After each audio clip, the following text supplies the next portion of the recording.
Welcome back students. हम लोग NCERT read along exercise कर रहे थे। तो क्लास 11th की एनसीईआरटी के पार्ट 2 में यह है चैप्टर नंबर 9। मैं हूं आपका टीचर विवेक तापड़िया और यह है channel physics in life and life. So let's start. आज के इस लेक्चर में बच्चों हम लोग यंग्स मॉडुलस ऑफ इलास्टिसिटी सरल एपरेटस से कैसे डिटरमाइन करते हैं वो भी सीखेंगे, और इस बारे में एनसीईआरटी में क्या लिखा हुआ है वो भी सीखेंगे। So let's start. तो पेज नंबर है बच्चों 237। तो अपनी एनसीईआरटी का पेज नंबर 237 आप ओपन कर सकते हैं, और यहाँ पर ये देख पा रहे हैं आप, ये डायग्राम है। तो इस डायग्राम के रेफरेंस में हम बात करने वाले हैं। मैं आपको रियल एपरेटस भी दिखाऊंगा बच्चों, पर रियल एपरेटस से पहले हम ये जान लें कि एनसीईआरटी इस बारे में क्या कह रही है, कितना कह रही है। तो इस डायग्राम को साथ में लेकर चलेंगे हम, बिकॉज इसी के रेफरेंस में बातचीत होगी। तो start with the description. Article है 9.6.2, determination of Young's modulus of the material of wire. तो आपको एक तार दिया हुआ है, और जनरली स्टील वायर होता है, और स्टील के उस तार के लिए आपको यंग्स मॉडुलस यानी कैपिटल वाई या कैपिटल ई से हम जिसे दिखा रहे हैं वो पता लगानी है। अब हमें पता है कि ये जो y है ना तो लंबाई पर निर्भर करता है ना एरिया ऑफ क्रॉस सेक्शन पर। तार पतला हो, मोटा हो, लंबा हो, छोटा हो, डजंट मैटर। उसका यंग्स मॉडुलस जब तक मटेरियल फिक्स है तब तक फिक्स है। हाँ, टेम्परेचर और प्रेशर चेंज नहीं होना चाहिए। So typical experimental arrangement to determine the Young's modulus of a material of wire under tension is shown in figure 9.6। तो कौन सी फिगर की बात हो रही है? ये है हमारे पास फिगर 9.6, इसकी बात हो रही है। It consists of two long straight wires of same length। ये तार A, ये तार B। एक का नाम है रेफरेंस वायर, दूसरे का नाम है एक्सपेरिमेंटल वायर। ये सरल एपरेटस नहीं है, मैं आपको क्लियर कर दूं। सरल एपरेटस इससे थोड़ा डिफरेंट होता है, वो भी हम अभी देखेंगे, सीखेंगे। पहले इसको समझ लेते हैं। Suspended side by side from a fixed rigid support, ये लटका रखा हमने। The wire A, called the reference wire, carries a millimeter main scale M and a pen to place a weight। ये है इसमें arrangement. The wire B, called the experimental wire, of uniform area of cross section, also carries a pen in which known weights can be placed। यहाँ पर wait रखने की व्यवस्था है, और इसका जो एरिया ऑफ क्रॉस सेक्शन है बच्चों वो यूनिफॉर्म है, इसका भी यूनिफॉर्म है। ऑब्वियसली दोनों एक ही जैसे तार हैं, सेम मटेरियल के, same length, same area of cross section के। अगर कहीं ज्यादा कहीं कम होगा एरिया ऑफ क्रॉस सेक्शन तो क्या समस्या होगी? जहां कम होगा वहां स्ट्रेस ज्यादा डेवलप होगा और स्ट्रेन, वहां से तार खींच जाएगा। तो ये अजम्पशन है पूरा, और कोशिश यही की जाती है प्रैक्टिकली इसको मेंटेन किया जाए। A vernier V is attached to a pointer at the bottom of the experimental wire B। इसके नीचे में एक पॉइंटर की मदद से वर्नियर स्केल अटैच कर दिया गया है, and the main scale M is fixed to the reference wire। Main scale पर फिक्स है। तो अब हम जो माइक्रो डिटेल्स हैं, यानी बहुत छोटी सी जो डायमेंशन है वो भी नाप सकते हैं, क्योंकि जो एक्सटेंशन होता है जैसा हम जानते हैं कि बहुत ही स्टील वायर में बहुत ही कम एक्सटेंशन होगा, तो उसको नापना है तो डेफिनेटली हमें वर्नियर स्केल चाहिए, ऑर्डिनरी स्केल तो काम नहीं करेगा। अब क्या कर रहे हैं? The weights placed in the pan exert a downward force and stretch the experimental wire under a tensile stress. ठीक है, the elongation of the wire increase in length. Elongation किसको कहते हैं? जो वेट आप बढ़ाएंगे तो उसके बाद जो खींचेगा तार उसको कहेंगे elongation. Is measured by the vernier arrangement. अब वो कितना खींचा वो हम नाप सकते हैं वर्नियर अरेंजमेंट से। The reference wire is used to compensate for any change in length that may occur due to change in room temperature। बच्चों ये अंडरलाइन कर लेना, क्योंकि ये कंसेप्ट है जिस पर बेस्ड क्वेश्चन आपसे कंपटीशन में पूछा जाता है। रेफरेंस वायर का रोल क्या है? तो रेफरेंस वायर यहाँ पे क्यों लिया हमने, डायरेक्ट हम इसी में एक्सटेंशन नाप सकते थे, तो रेफरेंस चाहिए हमें किसके रेस्पेक्ट में, तो इसके रेस्पेक्ट में। अच्छा, अभी अगर वो एक्सटेंशन टेम्परेचर बढ़ने की वजह से आ रहा है, तापमान बढ़ रहा है, तो दोनों समान रूप से खिंच जाएंगे, मीन लंबे हो जाएंगे, इक्वली एक्सपांड होंगे दोनों, जिसकी वजह से वो कंपेंसेट हो जाएगा। और अगर टेम्परेचर कम हो रहा है, जैसे अभी सर्दियां हो गई हैं, तो टेम्परेचर कम हो गया, तो सर्दी में दोनों में जो कॉन्ट्रैक्शन है वो इक्वल होगा। Since any change in length of the reference wire due to temperature change.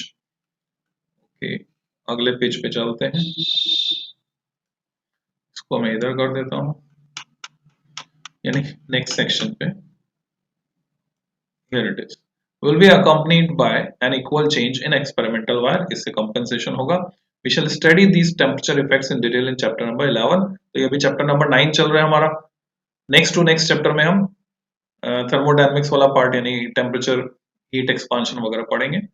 Both the reference and experimental wires are given an initial small load. शुरू में थोड़ा सा around 500 ग्राम यानी आधा आधा किलो दोनों तरफ लटका दिया जाता है, to keep the wires straight, वजन से वो सीधे हो जाए। And the vernier reading is noted, और उस टाइम वर्नियर रीडिंग नोट कर ली हमने, उसको हम जीरो रीडिंग मान लेंगे। Now the experimental wire is gradually loaded, अब इधर जो है धीरे धीरे वेट बढ़ाएंगे हम, with more weights to bring it under a tensile stress, and the vernier reading is noted again. हम क्या करेंगे, स्टेप्स में आधा किलो, फिर और आधा किलो, फिर और आधा किलो, ऐसे करके वेट बढ़ाते जाएंगे, और उसकी वजह से इसमें जो स्ट्रेच होगा वो यहाँ वर्नियर स्केल पर हम नोट कर पाएंगे, क्योंकि वर्नियर स्केल जो मामूली सा स्ट्रेच थोड़ा सा भी उसको भी नाप सकता है। The difference between two vernier readings gives the elongation produced in the wire. अब मान लीजिए आधा किलो के लिए हमें elongation निकालना है, तब तो दो रीडिंग का डिफरेंस हुआ consecutive रीडिंग्स का, और मान लीजिए आपको 2 किलो के लिए 2 किलो वेट के डिफरेंस के लिए elongation निकालना है कि प्रति 2 किलो अलग अलग रेंज में, मान लो आप 5 किलो तक लोड कर रहे हो, तो प्रति 2 किलो कितना कितना, तो आपने जो रीडिंग्स ली, सपोज हियर और द रीडिंग्स, आपने रीडिंग्स ली इस तरह से, आधा किलो पर R1, ठीक है, 0 पर थी रेफरेंस रीडिंग R, जब कोई वजन नहीं था, या यू बोले आधा आधा किलो दोनों साइड लटकाया, उसको हम 0 मान रहे हैं क्योंकि तो दोनों साइड है, तो कंपेंसेट हो गया। अब एक्स्ट्रा जो हुआ, आधा किलो एक्स्ट्रा जो लटकाया हमने रेफरेंस वायर पर, नहीं किस पर, टेस्ट वायर पर या एक्सपेरिमेंटल वायर पर, उसकी रीडिंग R1, फिर हमने आधा किलो बढ़ा दिया, नहीं 1 किलो कर दिया, 1 किलोग्राम वेट किया, reading R2 1.5, reading R3 2 kg हो गया, रीडिंग R4 2.5, R5।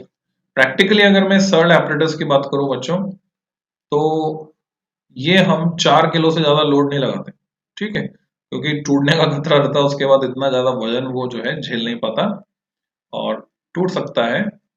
तो प्रैक्टिकल फैक्ट ये है कि एट द मोस्ट 4 kg। और प्रैक्टिकल फैक्ट की ही बात करूं तो हम क्या करते हैं, 2.5 किलो के लिए निकालते हैं एक्सटेंशन, तो 2.5 किलो के लिए एक्सटेंशन निकालना है, तो मैं 4 वाले रीडिंग में से किसको सब्ट्रैक्ट करूं, 2.5 किलो का हार किसका, सनी भाई, ओके 1.5 सब्ट्रैक्ट करता हूं इस रीडिंग में से, यानी R8 माइनस R3, तो मुझे डिफरेंस मिलता है 2.5 किलो का। फिर 3.5 वाली रीडिंग में से अगर मैं 1 kg वाली रीडिंग सब्ट्रैक्ट करता हूँ, फिर से 2.5 किलो के लिए एक्सटेंशन मिलता है। 3 में से 0.5 सब्ट्रैक्ट करता हूँ, फिर से 2.5 किलो के लिए एक्सटेंशन मिलता है। इस तरह से मुझे ये जो 3 वैल्यू मिली फॉर 2.5 kg, मैं इन तीनों एक्सटेंशन को जोड़कर डिवाइडेड बाय 3 कर देता हूं, एवरेज आ जाता है 2.5 किलो के लिए एक्सटेंशन। तो ये तरीका है। okay. Let R and L be the initial radius and length of the experimental wire respectively. Then the area of cross section of the wire would be pi r square. Let capital M be the mass that produced an elongation delta L in the wire. Thus the applied force is equal to mg, g acceleration due to gravity है, फिर हम जानते हैं y होता है sigma upon epsilon यानी stress upon strain, तो ये तो हो गया stress, mg upon pi are square और स्ट्रेंथ था डेल्टा एल अपॉन एल, ये एल ऊपर चले गया, हमें फॉर्मूला मिल जाता है बच्चों mgl upon pi are square delta L, और इसमें हम वैल्यूज पुट करके आगे की कैलकुलेशन कर सकते हैं। तो इसकी कहानी यही खत्म हो गई। यंग्स मॉडुलस हमने कैसे डिटरमाइन किया कि हियर इट इज। तो अब इसकी फाइन डिटेल में मैं आपको ले जा रहा हूं, क्योंकि एनसीईआरटी में आगे शेयर मॉडुलस आ गए। शेयर मॉडुलस की बात करने से पहले हम थोड़ा यंग मॉडुलस को और गहराई से जान लें, इस पर किस तरह के क्वेश्चंस आते हैं वो देख लें बच्चों। तो ओके, यहां चलते हैं हम। ये मेरे पास एक पीडीएफ अवेलेबल है, Young's modulus by Searle's method for physics students and teachers. तो टीचर्स के भी काम का मटेरियल है, ऑब्वियसली स्टूडेंट के काम का तो है ही। तो ये एपरेटस है, अभी एक्चुअल एपरेटस भी मैं आपको दिखाने वाला हूं, उससे पहले आप ये देखें। व्यू सीन बाय ऑब्जर्वर, ये सपोर्ट है ऊपर, रिजिड सपोर्ट, टेस्ट वायर जिस पर हम एक्सपेरिमेंटेशन करने वाले हैं, वेट लटका कर, टेस्ट वेट्स, और ये है रेफरेंस वायर। ठीक है, स्पिरिट लेवल हम यूज करते हैं यहाँ पर। स्पिरिट लेवल क्या होता है, मिथाइल अल्कोहल भरा होता है कांच की ट्यूब में, जिसको हम हॉरिजॉन्टली अगर रखेंगे तो उसमें एक बबल होता है, वो बबल सेंटर पर रहेगा, और अगर उसको तिरछा करेंगे, जिधर से भी वो झुकेगा, जिधर ऊपर जाएगा तो बबल उस तरफ जाएगा। जैसे पानी की बोतल जो होती है आपके पास, ये ट्रांसपेरेंट नहीं है मेरे पास, जो है ट्रांसपेरेंट बोतल है, उसको आप हॉरिजॉन्टल करेंगे, पानी भरा हो तो जो हवा है इसमें वो ऊपर की तरफ जाएगी, ठीक वैसे। तो इससे हम लेवलिंग कर सकते हैं। लेवलिंग की जरूरत कैसे पड़ती है, इसी से पता चलेगा हमें कौन सा तार कितना खींचा। अब उसको बैलेंस करने के लिए आप देख रहे हैं ये स्पिरिट लेवल, ये यहाँ पर है। स्पिरिट लेवल का जो बेस है वो उस पर टिका हुआ है माइक्रोमीटर स्क्रू पर। माइक्रोमीटर स्क्रू एक तरह का स्क्रू गेज कह लीजिए, या स्पैरोमीटर से अगर आप फैमिलियर हो तो स्पैरोमीटर जैसा स्केल यहाँ पे होता है। ये मेन स्केल है रीडिंग के लिए, और ये सर्कुलर स्केल है। तो वर्नियर जैसा ही होता है अरेंजमेंट। तो इसमें हम रीडिंग निकाल सकते हैं कि वायर में कितना एक्सटेंशन हुआ इसकी मदद से। तो मैं एपरेटस और उसकी विधि से आपको फैमिलियर करा दूं, उसके अलावा मैं ये भी दिखा देता हूँ। वीडियो को बच्चों आप जो है स्टिल करके ये सब नोट कर सकते हैं, अगर आपके काम का है, आपको लगता है आपके काम का, तो नोट कर सकते हैं। मैं फास्ट फॉरवर्ड करूंगा। क्वेश्चन किस तरह के बने वो भी मैं बताने वाला हूँ। Introduction: any solid material undergoes some elastic deformation if we apply a small external force on it. It is very important to know the extent of this deformation, कितना खींचा। Whenever engineers design bridges or buildings or structural implants for body, किसी ने जो है दांत बनवा के लगवाए हो तो पता होगा, आप अपने बड़ों से बात करना, इस बारे में जानकारी मिलेगी। It is useful to know the limits of elastic deformation for endurance. Endurance word का मीनिंग आप डिक्शनरी में जरूर देखो बच्चों, may be long lasting.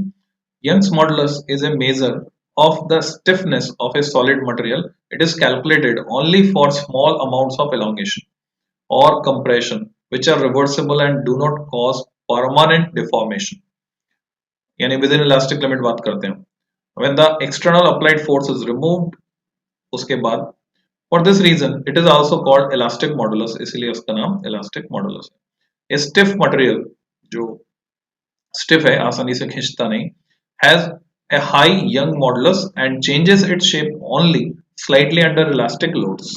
A flexible material has a low Young's modulus, जैसे कि रबर होता है, and changes its shape considerably. Example: Young's modulus of steel is much more than rubber. और बच्चों ये जो है इस पे सवाल छोटी क्लास में पूछा जाता है, which is more elastic, rubber or steel? The answer is steel. Steel is more elastic. Competition में भी आया हुआ है। So contrary to our perception, हमें ऐसा लगता नहीं, क्योंकि रबर तो आसानी से खींच जाता है। Steel is considered more elastic than rubber. Young's modulus is a characteristic property of the material and is independent of its dimension. लंबाई चौड़ाई इस पर निर्भर नहीं करता, that is its length, diameter, etc. However, its value depends on ambient temperature and pressure. अगर आपने temperature change कर दिया बच्चों तो ये young's modulus will change, pressure लगा दिया तो change. Consider a wire of length capital L and diameter D. Let its length capital L increases by an amount small l when the wire, हमने पहले डेल्टा से दिखाते हैं, small L से दिखाया, pulled by longitudinal external force F, Young's modulus of material of the wire is given by, ये फॉर्मूले से हम फैमिलियर हैं. यूनिट्स ऑफ यंग मॉडुलस वही पास्कल या न्यूटन पर मीटर स्क्वायर, इससे हम फैमिलियर हैं. ये वायर दिखा दिया हमने जो एक्सटेंड हुआ. अब जनरली जो एडवांस में आईआईटी जेईई में क्वेश्चन पूछे जाते हैं बच्चों, वो एरर एनालिसिस बेस्ड होते हैं. जो एरर हमने पढ़ा था चैप्टर 11th क्लास का फर्स्ट चैप्टर उसमें था, यानी फर्स्ट यूनिट में सेकंड चैप्टर था मेजरमेंट में. तो जो फॉर्मूला आप देख रहे हो उसको अगर मैं एरर फॉर्मेट में लिखूं, y वाला ये जो फॉर्मूला है इसको अगर मैं एरर फॉर्मेट में लिखूंगा, डेल्टा y बाय y, यानी फ्रैक्शनल चेंज, और फ्रैक्शनल चेंज के बजाय एरर लूंगा तो सबको प्लस करना है, तो fractional error in y is fractional error in length, measurement of length, plus twice of fractional error in diameter, यहाँ आ गया d की पावर 2 है इसलिए twice आ गया, और change in length plus fractional error in change in length, क्योंकि यही सब हम इनपुट दे रहे हैं. इसमें क्या फिक्स है, m तो फिक्स है, जो लोड लगा रहे हैं f फिक्स है mg, तो उसमें कोई एरर नहीं है, मान के चल रहे हैं वो सही से हमने नापा. सो किस तरह के क्वेश्चंस आते हैं वो देख लेते हैं हम. ये एरर एनालिसिस बेस्ड क्वेश्चन है. तो अगर वर्नियर कैलिपर से रीडिंग निकालना आपको नहीं आता है तो पहले आप वो वीडियो देख लीजिए, उसके बाद आप ये क्वेश्चन अटेम्प्ट करेंगे तो चुटकी का है, मतलब वेरी इजी. तो स्क्रीनशॉट लेना है आपको तो स्क्रीनशॉट आप ले सकते हैं इसका, और सॉल्यूशन अवेलेबल है तो समझ में आ जाएगा. मैं इस पे अभी इस वीडियो में टाइम नहीं दे रहा हूँ बच्चों. एरर एनालिसिस में ऑलरेडी हम ये डिस्कस कर चुके हैं, वहां पर ऐसे क्वेश्चन हमने किए हैं.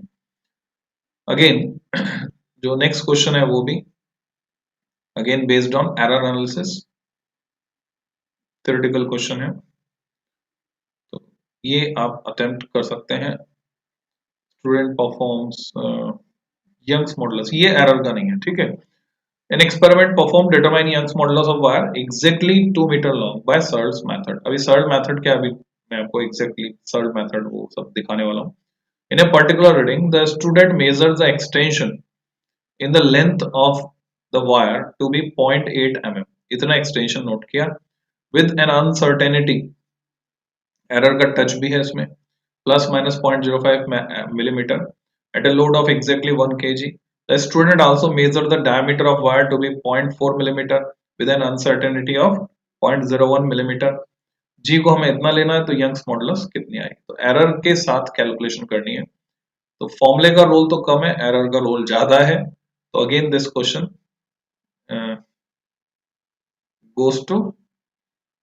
goes into account of error.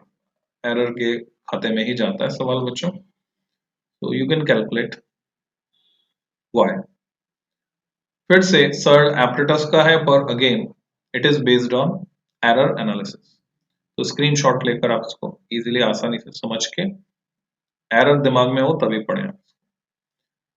Graph में दिखाया extension delta of wire, length 1 metre, suspended from top of roof, weight W लटका दिया, क्रॉस सेक्शनल एरिया जो है वो 10⁻⁶ मीटर स्क्वायर है. स्मॉल एक्सटेंशन के लिए हम ये अजम्पशन ले लेते हैं कि एरिया ऑफ क्रॉस सेक्शन में चेंज नहीं आ रहा है. ग्राफ से हमें यंग्स मॉडुलस कैलकुलेट करनी है, तो स्लोप ऑफ द कर्व निकाल के हम यंग्स मॉडुलस कैलकुलेट कर सकते हैं. यहाँ पर वही किया है, y equal to W upon A upon delta L by L, जो डेटा दिया हुआ है उनको हमने पुट किया और यंग्स मॉडुलस निकाल लिया. Measurement of Young's modulus by Searle apparatus. Searle apparatus में दो वायर्स होते हैं, जैसा कि आपको शुरू में मैंने डायग्राम दिखाया. कंट्रोल और रेफरेंस वायर, पूरा टेस्ट प्रोसीजर है. ये जो फाइल है इसको दिखाने का मकसद सिर्फ इतना था कि अगर ये आपको लग रहा है कि आपको कोई रिपोर्ट बनानी है या स्टेप बाय स्टेप जाना है तो आप स्क्रीनशॉट लेकर इसको आप तैयार कर सकते हैं. बेसिक थ्योरी मैं आपको बता चुका हूं, वही है स्पिरिट लेवल, और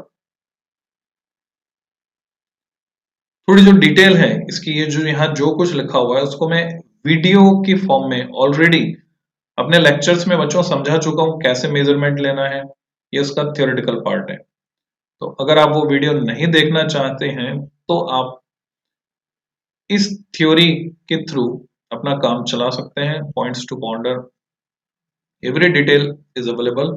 स्ट्रेस स्ट्रेन कर्व जो हमने स्टडी किया था, एक्सरसाइज की प्रॉब्लम वो मैं थोड़ा सा डिस्कस कर लेता हूं।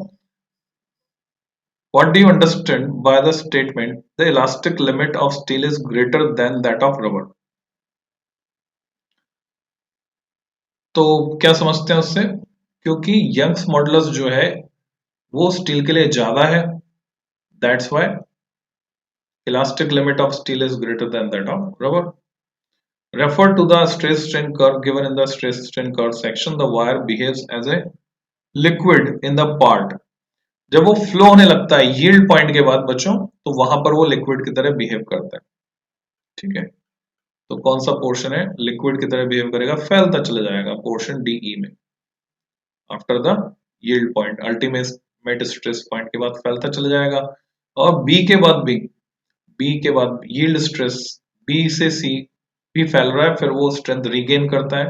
तो बी से सी, डी से ई, बी से सी, डी से यहाँ ऑप्शन नहीं है तो हम बी से सी चुनेंगे। बी से सी में फैलता चला जाता है। The Young's modulus of a wire of diameter d and length L is y Newton per meter square. If the diameter and length change to 2d and L by 2 respectively, then its Young's modulus will be. तो क्या होना चाहिए जवाब? No change, क्योंकि length और diameter पर depend नहीं करता। Ratio of radius of two wires of same material is 2:1. If the same force is applied to both of them, the extension produced is in the ratio 2:3. What will be the ratio of their lengths? बच्चों उनके length के ratio में ही extension होता है, तो radius जो है उससे भी फर्क पड़ेगा। अभी दोनों के लिए क्योंकि मटेरियल सेम है तो y सेम रखकर फॉर्मूला रखकर आप कैलकुलेट करें, अपने आप करें, आप कर पाएंगे, मुझे विश्वास है। The diagram shows a force extension graph for a rubber band. ये हिस्टेरेसिस कर्व बोलते हैं बच्चों इसको, मैग्नेटिज्म में हम सिमिलर कर्व स्टडी करेंगे। Consider the following statement, it will be easier to compress this rubber than expand it. क्या लगता है इसको कंप्रेस करना आसान है या खींचना आसान है? तो अगर मैं एक स्ट्रेट लाइन यहां खींचता हूं सीधे फोर्स से, तो कंप्रेशन कब हो रहा है? जब वापस ला रहे हैं। एक्स्ट्रा एक्सपांशन कब हो रहा है? जब खींच रहे हैं। तो कंप्रेस कर रहे हैं तो ज्यादा फोर्स लग रहा है और एक्सपांड कर रहे हैं तो कम फोर्स लग रहा है। तो it will be easier to compress this rubber than expand it. I don't think it is true. Rubber does not return to its original length after it is stretched. ऐसा नहीं है, वापस लौट के आ रहा है, ये एक्सटेंशन 0 हो रहा है फोर्स 0 करने पर। The rubber band will get heated if it is stretched and released. ये सही बात है, इस लूप के एरिया के बराबर हीट डेवलप होगी। तो कौन कौन सा सही है? पहला तो गलत है, दूसरा भी गलत है, तीसरा सही है। Which of these statement can be deduced from the graph? 3 only. पर क्वेश्चन में कुछ और पूछा है तो गौर से दोबारा पढ़ते हैं क्वेश्चन को कि कौन सा स्टेटमेंट, पर ये तो स्टेटमेंट दोनों रॉन्ग है। ठीक है, रॉन्ग है तो हमें इससे नहीं पता चलता, तो 3 ओनली। और भी क्वेश्चन प्रैक्टिस आप कर सकते हैं बच्चों। जो स्लोप है वो यंग्स मॉडुलस को बताता है, डायरेक्ट स्ट्रेट फॉरवर्ड क्वेश्चन है आपके खुद की प्रैक्टिस के लिए। टेम्परेचर बढ़ाने पर ऑब्वियसली लेस इलास्टिक हो जाएगा मटेरियल। तो यू में प्रैक्टिस, स्क्रीनशॉट आप ले सकते हैं इसके, वीडियो को पॉज करके, और ये क्वेश्चंस आप प्रैक्टिस कर सकते हैं। मैं कंपटीशन प्रोफाइल में करवाऊंगा बच्चों अलग से। यहां पर जस्ट मैंने बता दिया कि इस तरह के क्वेश्चंस y पर, यंग्स मॉडुलस पर बनते हैं। So if you are interested, then go through these questions. तो इस वीडियो को और लंबा ना करते हुए कंक्लूड करते हैं हम। सफिशिएंट क्वेश्चंस हो गए हैं।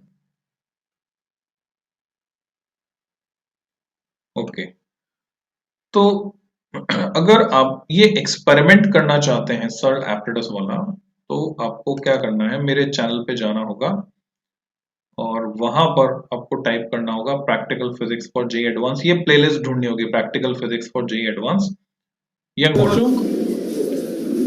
ये सेटअप है, इसको कहते हैं हम सर्ल्स एपरेटस। जैसे कि यहाँ लिखा हुआ भी तुम देख सकते हो, सर्ल एपरेटस।